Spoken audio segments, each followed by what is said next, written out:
Hello folks, and welcome back to another lecture on immunology. We're going to cover autoimmunity today, so this is a very, very cool subject and I hope you really enjoy it. Here we go.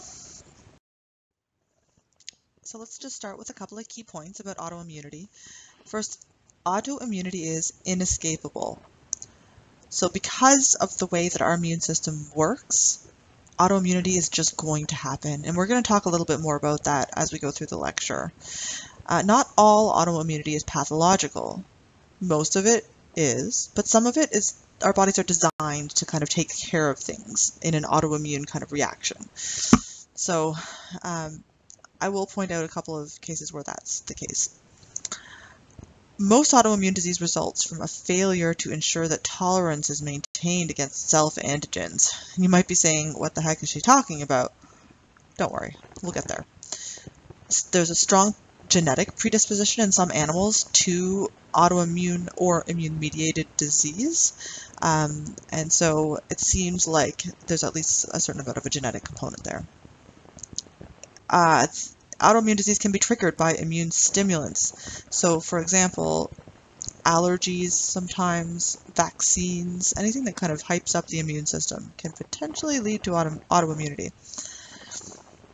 And the lesions that develop as a result of autoimmunity are generated by the same mechanisms that cause our hypersensitivity reactions. So you're already aware of what those are. So that's kind of how we see our autoimmune disease play out, just kind of like an allergic reaction in some ways. So you will find that I do use the terms autoimmune disease and immune-mediated disease pretty much interchangeably. They do have slightly different meanings, but I find in vet medicine a lot of us tend to use immune-mediated disease just to cover this category of conditions. These diseases are actually relatively common. Autoimmune disease affects about 5% of humans, and we're thinking probably likely a similar proportion of animals are affected by autoimmune disease.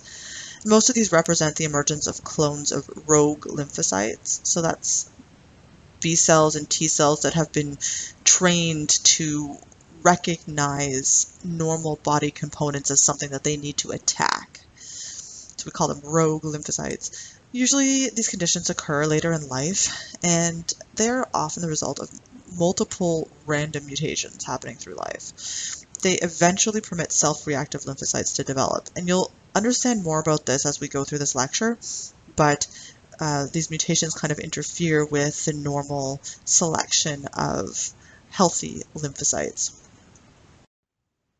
As you may remember from the last couple of lectures, lymphocytes are the key cells in the immune system. White blood cells. You think about white blood cells, what do? Well, they fight infection, among other things. So lymphocytes are triggered to proliferate by antigens, and they are under constant pressure to proliferate. Let me find my laser pointer here. There it is.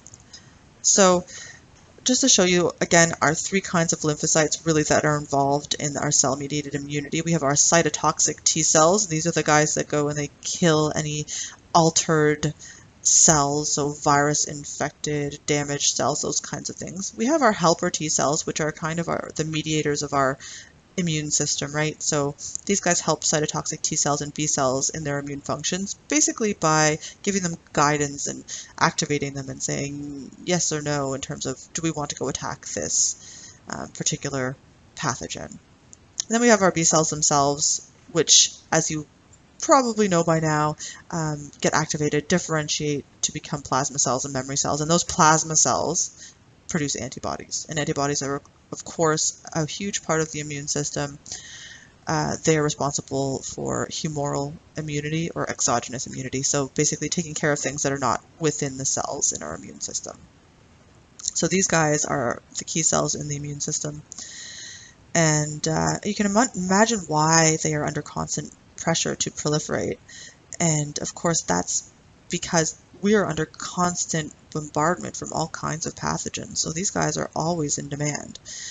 So you'd imagine that this could potentially lead to some issues. So we'll talk about that. This is just to give you a sort of an idea of what lymphocytes look like in the different species. Most of the ones we look at, dogs and cats, look pretty similar. They have a big darkly staining nucleus, a small amount of cytoplasm. So that would be a small NC ratio, so a small ratio of nucleus to cytoplasm. Actually, no, sorry, back the track up. These have a high NC ratio, meaning there's a large nucleus and a small amount of cytoplasm. So that's actually a high NC ratio. Sorry to confuse you on that one. And that's the same in all of our species here. So basically, if you find a nice, pretty round cell with a big nucleus, you're probably dealing with a lymphocyte.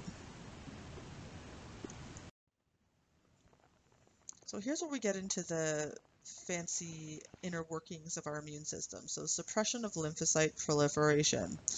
Here we go. This is something hugely important, again, in order to make sure that we don't send out a whole bunch of lymphocytes into our circulation that are going to go fighting our own body cells. So we have to suppress the proliferation of these lymphocytes, at least certain ones. This is managed by multiple mechanisms. So we have negative selection within the thymus. We have a requirement for multiple co-stimulatory signals, lymphocyte cooperation, and activities of regulatory cell populations. I'm going to focus on a couple of these. First, let me just show you this right here. So we have, this is negative selection over here. I'm going to just talk briefly about positive selection of lymphocytes in the thymus. So if you remember, the thymus is a gland that sits kind of in the neck area, and it's very much involved, at least when you're young, in producing immune cells. And so what happens when we're training up our lymphocytes in the thymus is that we have first positive selection of these lymphocytes. So here we go, we have an epithelial cell here. So this is just a cell within the thymus that has on its surface this kind of stage where it presents an antigen. And this is a self-antigen, right? Because this is basically little samples of antigen from our entire body are available to the thymus, and they present them to cells while they're kind of training them. So basically, each one of these epithelial cells in the thymus is going to have an class 2 MHC, which is basically a stage that holds the actual antigen. So here it is, it's presenting an antigen here.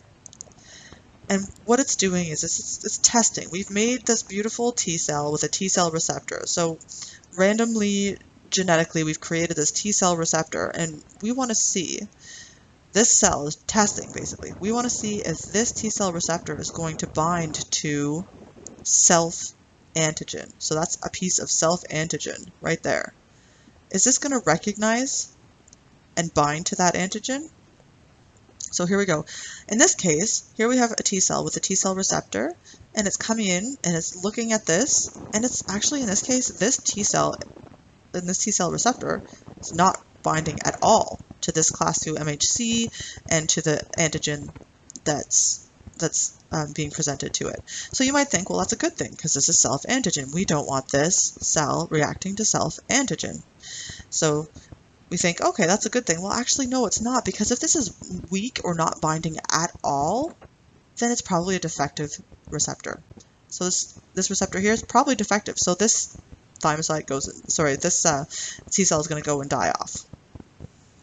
And down here we have another one that actually binds pretty strongly, or at least moderately, to this self protein. So it lives, because we know that this is a functional T cell receptor. So this cell is going to move on and become part of our immune system, maybe. But first it has to get through this one, which is the big thing, negative selection of T cells by dendritic cells. So here we go. This is a dendritic cell, so it's one of these cells that would normally in our immune system present antigen to lymphocytes, and here it is presenting antigen to this lymphocyte. So here we have a lymphocyte. Here's our self-antigen again. The lymphocyte is binding moderately to the MHC plus the self-antigen, and we like that. This one's going to live because it's moderately binding. So we know it works. We know it's not really terribly reactive to self-protein, but sort of. chances are this is going to be a good lymphocyte to have out in our circulation. So here we go, it lives. This one is tight binding. It gloms right onto our self-antigen. And we don't want that because this is highly reactive then to self-antigen. We don't want a lymphocyte with a receptor that's highly reactive to self-antigen. So this one dies off.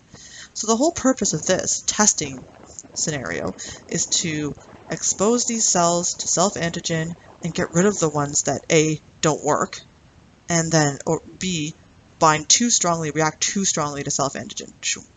Get rid of those. So I hope that makes sense to you. It's a little bit complicated, but in the end, that's sort of the bottom line. That's why those techniques, I guess, exist. So here we have my favorite website. This guy says, if you are not properly educated, you will be negatively selected. Kind of militaristic. Kind of what the immune system does. It kind of wages war on things. All right.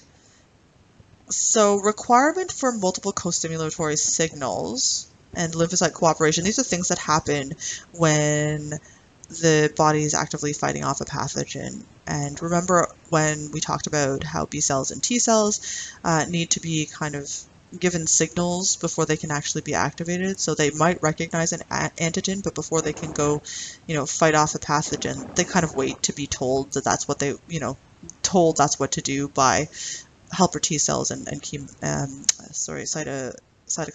and things like that. So multiple co-stimulatory signals need to be present. Lymphocytes cooperate and give each other signals and confirm that yes, we want to go after this pathogen. So that's just another kind of regulatory component of the immune system. And finally, mutations can lead to loss of control of lymphocyte proliferation.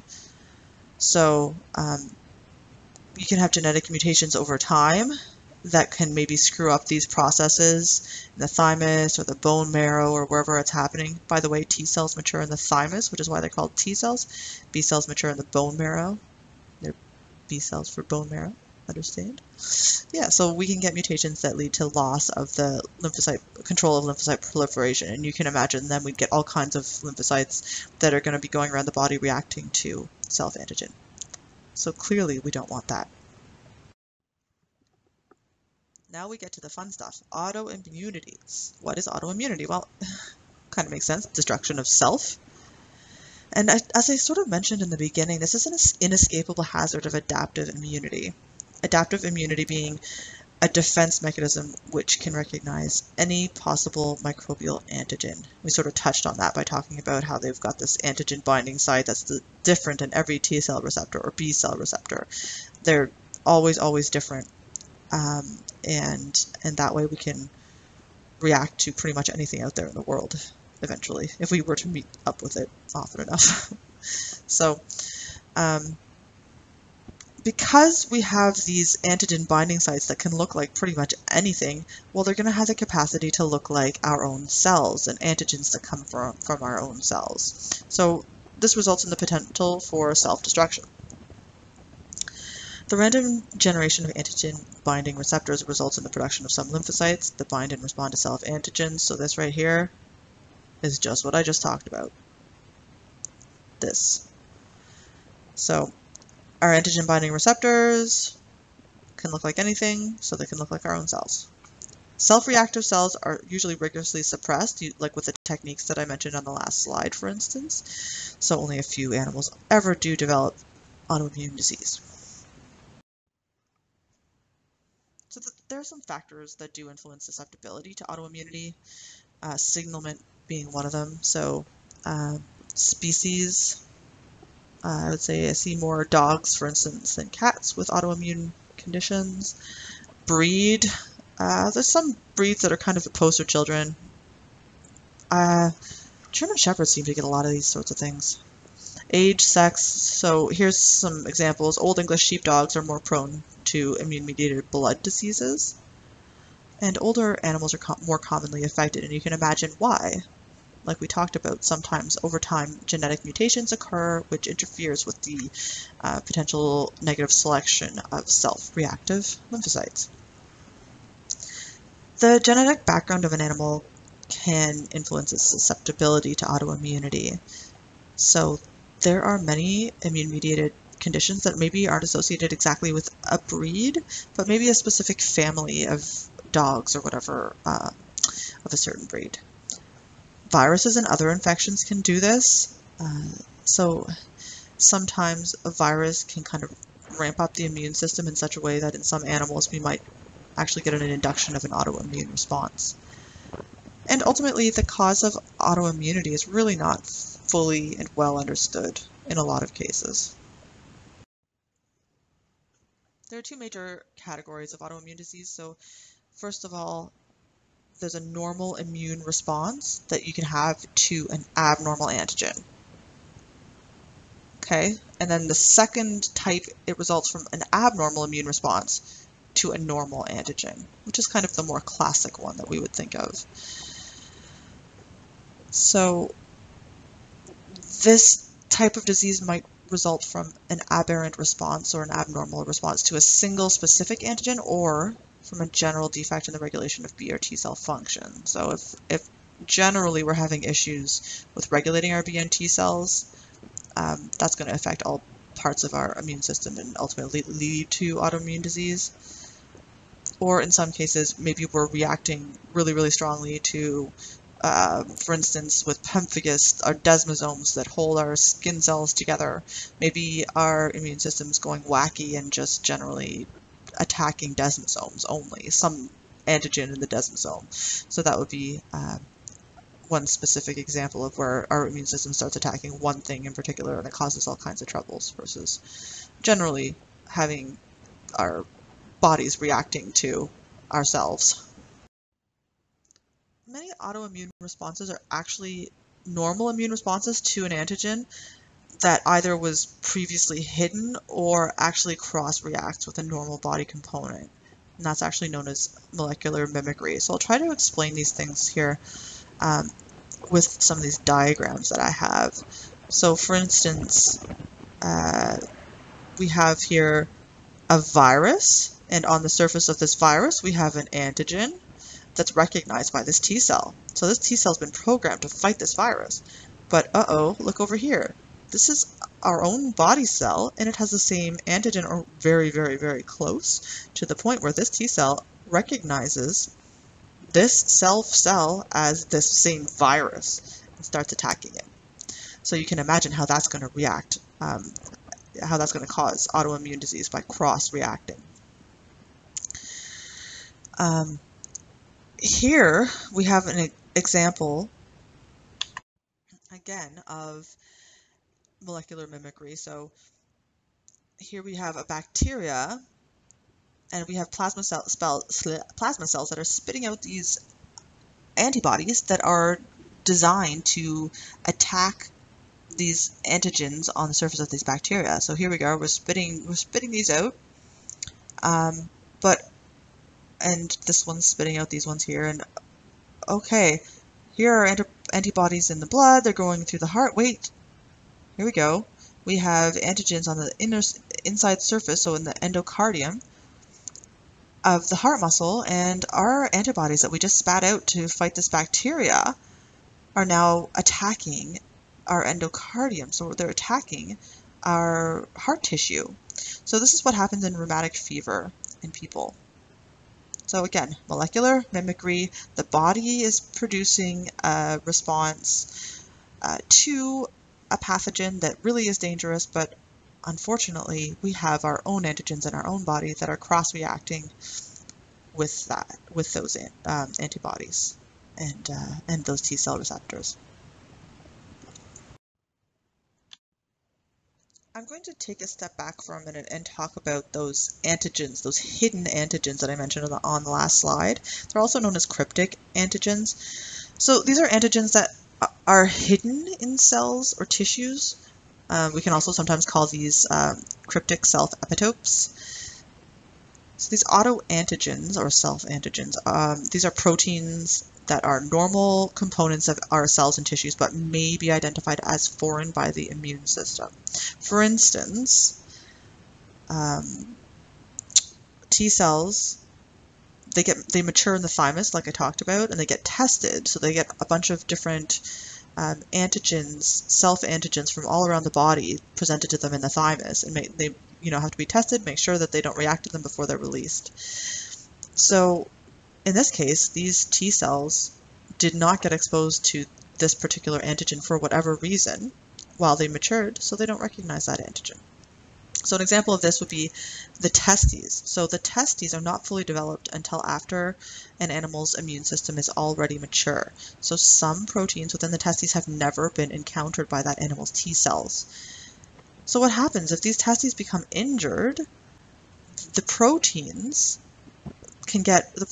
that this immune system has never seen before can get released into the bloodstream, and they can actually stimulate an autoimmune response. Because wait a minute, I haven't seen that before.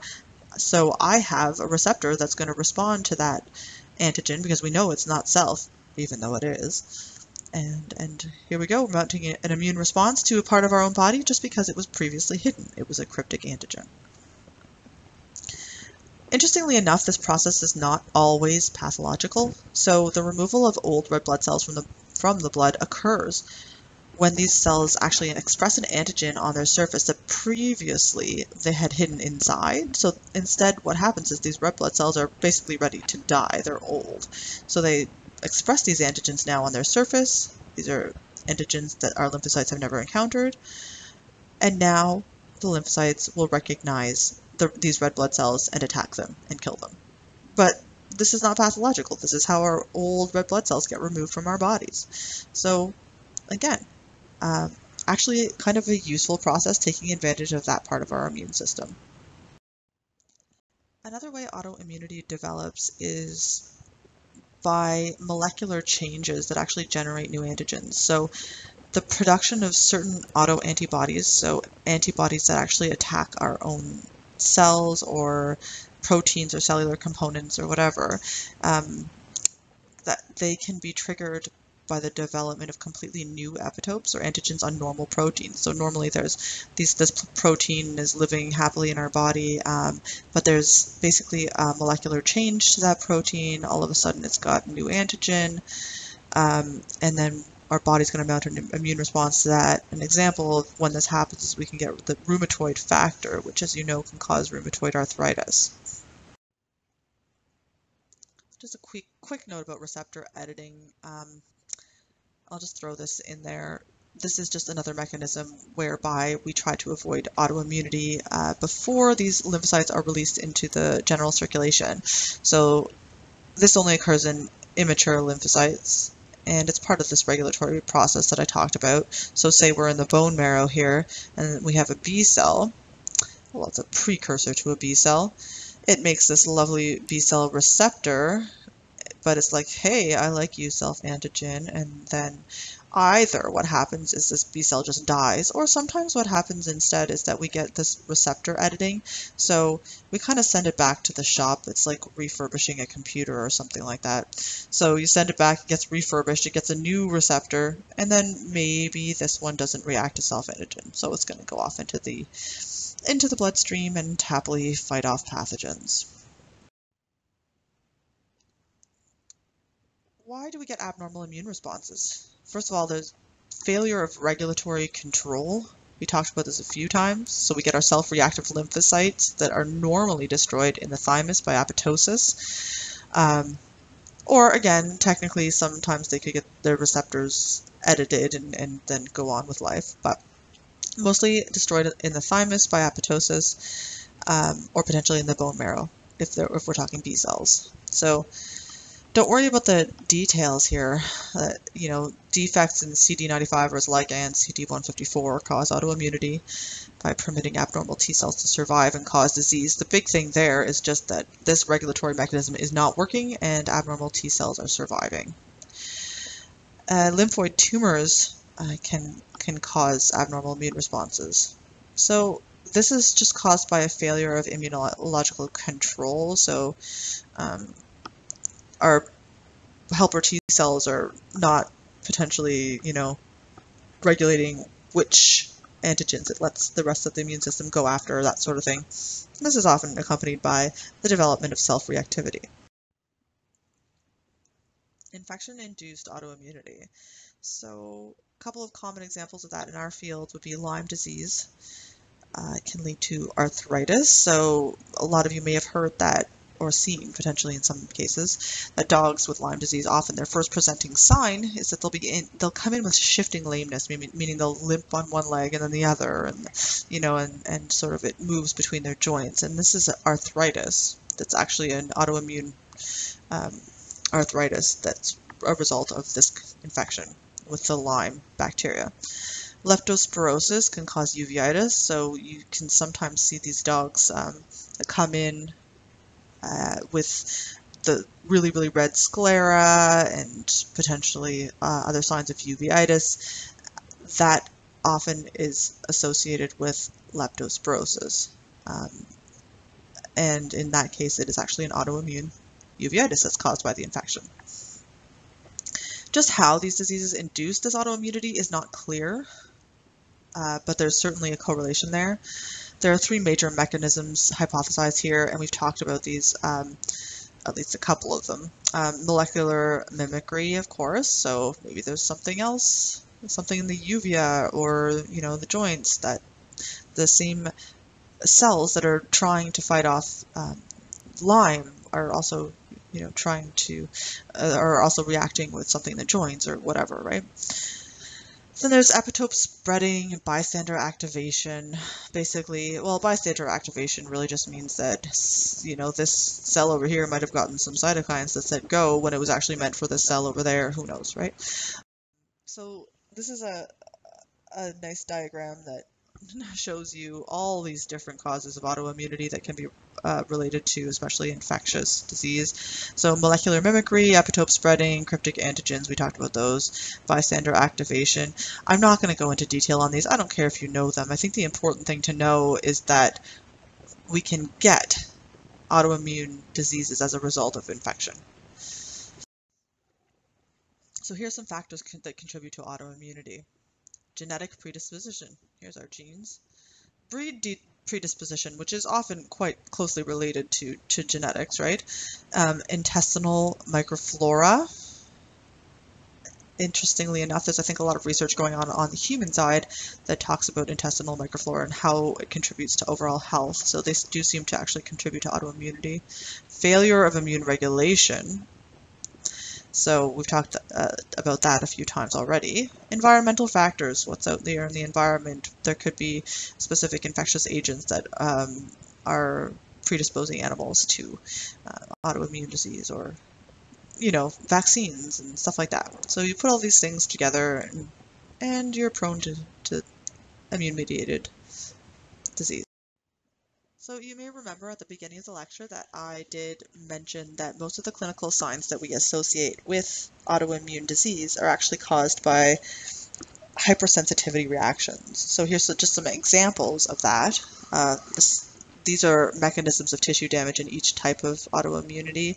So type 1 hypersensitivity reaction would be like a milk allergy in cattle. Type 2, so we know that's the blood antigen type, so immune-mediated hemolytic anemia, IMHA, would be a big obvious example of that. Type 3 hypersensitivity glomerulonephritis is actually an autoimmune thing that causes a pretty serious inflammation of the kidneys. And then we are not sure, but we think there's a possibility that diabetes mellitus might be, in some cases, a type 4 hypersensitivity reaction. So the next slide is just going to give you a quick overview of autoimmunity in video form. So hopefully you'll enjoy it and it might clarify a few things for you. Let's take a walk through autoimmunity. The human body is a haven for life, and much like a prosperous country, is prone to attack. Throughout your entire life, every minute of every day, your body is under invasion from the outside world. Bacteria, microbes, toxins, and parasites have their own specialized methods of attack. Thankfully, your body can defend itself with its own highly sophisticated army, the immune system. Like an army, the immune system is highly diversified, full of specialized warriors capable of countering an attack, however and wherever invasion occurs. On the front lines of the battle, your skin provides a stalwart barrier between outside invasion and the fragile, life-sustaining organs within. To fight off attackers, also known as antigens, that do enter the body, the immune system wields an immense arsenal of cells which work together to prevent disease. Dendritic cells capture antigens and present them to T cells. T cells are the most important immune cells. They can recognize disease-causing microorganisms and rally other immune cells to attack the invaders or kill the invaders themselves. B cells produce antibodies, substances that are designed to attack specific antigens. Phagocytes, like ravenous monsters working for the immune system, are large cells that eat antigens, capturing and destroying microbes and other foreign particles. A healthy immune system will keep the body free of sickness most of the time, recognizing harmful foreign invasion and using its legions of cells to attack sickness-causing antigens. But sometimes, the immune system stops working properly, and instead of attacking harmful intruding antigens, it mistakenly attacks the body's own cells. This friendly fire is called autoimmunity. In an autoimmune disorder, the immune system begins to manufacture T cells and antibodies directed against its own cells and tissues. As a result, healthy cells and tissues are destroyed, which leaves the person's body unable to perform important functions. Nobody is certain exactly why or how autoimmune disorders occur, but contributing factors include genetics and environmental conditions that can trigger the disorder.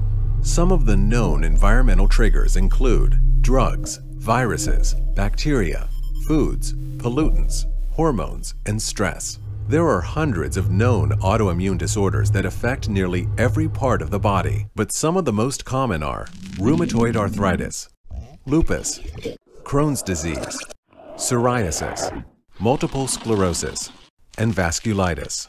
Treatments for autoimmune disease include hormone replacement. In some autoimmune diseases, hormone-producing glands are destroyed, leaving the body without key parts of its messaging system. When this occurs, a doctor can prescribe replacement hormones. A common example of this is in the use of insulin in patients with type 1 diabetes or thyroid hormone replacement in Hashimoto's disease.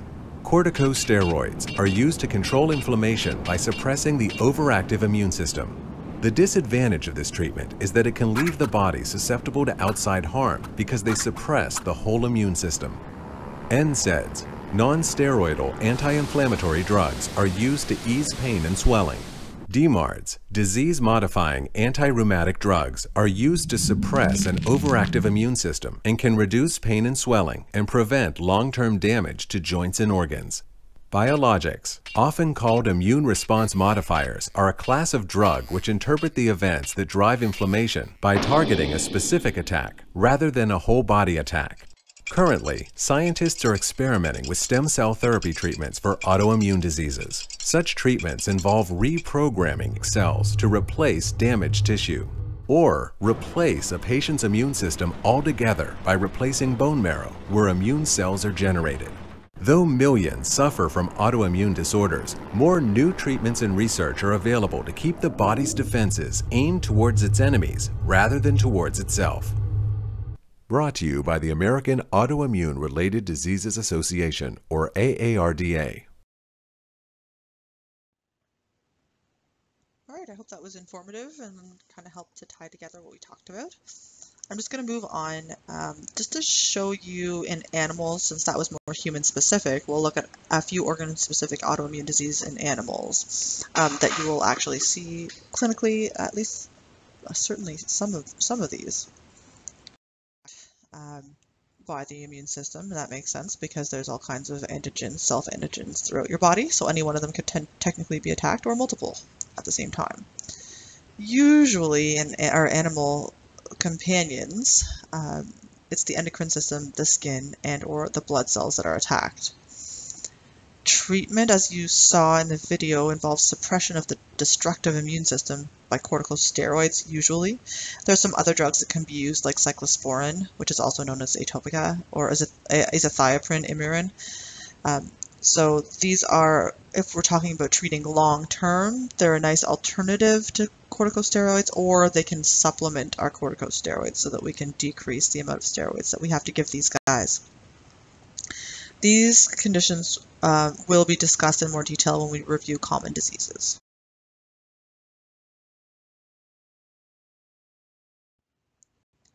So endocrine autoimmune conditions, these you will certainly see in clinic if you're working with small animals. So lymphocytic thyroiditis, lymphocytic parathyroiditis, and insulin-dependent diabetes mellitus. Of course, the last one being the most common thing that you'll see. Neurologic diseases, in horses there's equine polyneuritis, and then there's the same kind of condition that occurs in dogs. And polyneuritis just means multiple nerve inflammation, so inflammation of multiple nerves. We also get steroid responsive meningitis, arteritis. That's not very common to see. Necrotizing meningoencephalitis, thank goodness, is extremely rare. And we get degenerative myelopathy, which of all of these may potentially be the most common. Again, most commonly seen in German Shepherds. I think this is also polyneuritis as seen in a German Shepherd. So German Shepherds seem to be really prone to this sort of thing. Here's our autoimmune eye disease. Equine recurrent uveitis. So horses, there's certain horses that seem to be prone to getting uveitis over and over, and that seems to be immune-mediated. So that's something that you will see if you work with horses. In dogs, there's something called uveo-dermatological syndrome, where we actually have a skin issue that also attacks the eyes. And you can see here, this iris is quite inflamed. So that if you look closely, this is not a normal iris. This is like it's red and it's swollen. So that's uveo-dermatological syndrome in a dog. These, unfortunately, you will see most commonly pemphigus foliaceus, and I talked a little bit earlier about how the immune system attacks desmosomes. So these are just basically little junctions that hold skin cells together, and when the body starts attacking those, we get these really awful skin diseases. So pemphigus foliaceus, which is the most common and tends to look kind of like that. Pemphigus vulgaris, so that's really a lot worse. So pemphigus vulgaris, thank goodness, is quite rare, and it's quite a severe, horrible-looking skin disease. And pemphigus erythematosus, which tends to really stick to the nasal planum. We don't see it too much elsewhere, I think. I will talk a little bit more in detail about IMHA, Immune-Mediated Hemolytic Anemia, because this is probably the most common immune-mediated disease you will see in small animals. So what happens in IMHA is there are autoantibodies to normal red blood cell surface antigens that start provoking the destruction of red blood cells and then ultimately cause anemia. So clinical signs of this disease kind of make sense. Anemia, pallor, so these animals tend to be very pale, weak. Obviously, they don't have enough oxygen carrying capacity left because they're losing all their red blood cells. So they're weak. They can't get nutrients a lot of the time to where they need to be either. Lethargy, fever, icterus. So these guys are yellow. Why are they yellow? Well, the breakdown of these red blood cells is going to put a whole bunch of bilirubin into the circulation because bilirubin is a breakdown product of red blood cells. So these guys turn yellow because they're popping all their red blood cells within their bloodstream. They also get hepatosplenomegaly because this is where all these ruptured blood cells are going. So they're collecting in those organs, the spleen and the liver. You can sometimes see vomiting, diarrhea, or anorexia with these guys too. How do we diagnose it? Well, these guys have a severe regenerative anemia, so that means that they're trying to replace their red blood cells, but they're getting killed off often much faster than they can actually replace them. You get spherocytes that are seen in blood smears, and you get autoagglutination.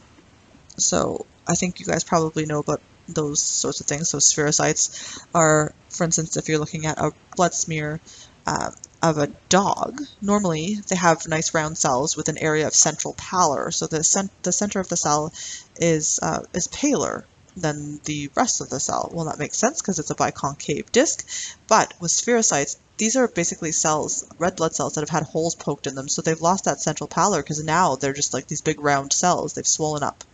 So now those are spherocytes, so there's no central pallor. They just look like big round red blobs. Autoagglutination, if you put a drop of saline on a slide and you add a drop of blood, you mix it up, and if you see clumping, like little grainy looking clumps on that slide, that's autoagglutination. So in that case, those red blood cells are sticking together, which is one way to help diagnose IMHA. How do we treat it? Supportive care. We have to prevent thromboembolism. These guys are quite prone to blood clots. We give them immune suppressive drugs, obviously, to stop the immune system from destroying all their red blood cells. Immune-Mediated Thrombocytopenia can also be called ITP. This is when the immune system attacks platelets. So, clinical signs, you can imagine low platelet count. Petechiae in the skin, sometimes ecchymosis, which is basically petechia but worse. So little bleeds under the skin. Also the gingiva, other mucous membranes, and conjunctiva, so you can see bleeding kind of in any of those places. We can also, in obvious cases, see epistaxis, so we get blood from the nose, melena, so blood in the stool, or hematuria. Melena, of course, being blood in the stool that looks like black coffee grounds because it's partially digested or digested blood. How do we treat it? Same thing, immune suppressive drugs and supportive care. There are also autoimmune muscle diseases, so myasthenia gravis we see sometimes in our animals, mostly in dogs. The biggest thing is that a lot of times these guys are having a hard time swallowing. Polymyositis just means inflammation of multiple muscles, so polymyositis. Autoimmune masticatory myositis is quite interesting. So you can see here, this is a dog with masticatory myositis, which is an autoimmune condition that affects specifically the chewing muscles or the masticatory muscles. So you can see this is a nice swollen muscle right there. It's causing obviously issues in the eye. It's kind of pushing up the third eyelid, and this guy's not able to fully open his eye. That's masticatory myositis. And we do see that from time to time, and all of these are really treated with immune suppression and supportive care. So that's it for autoimmunity. Any questions? Please don't hesitate to contact me at the school, and I hope you're all doing well and enjoying your CE so far.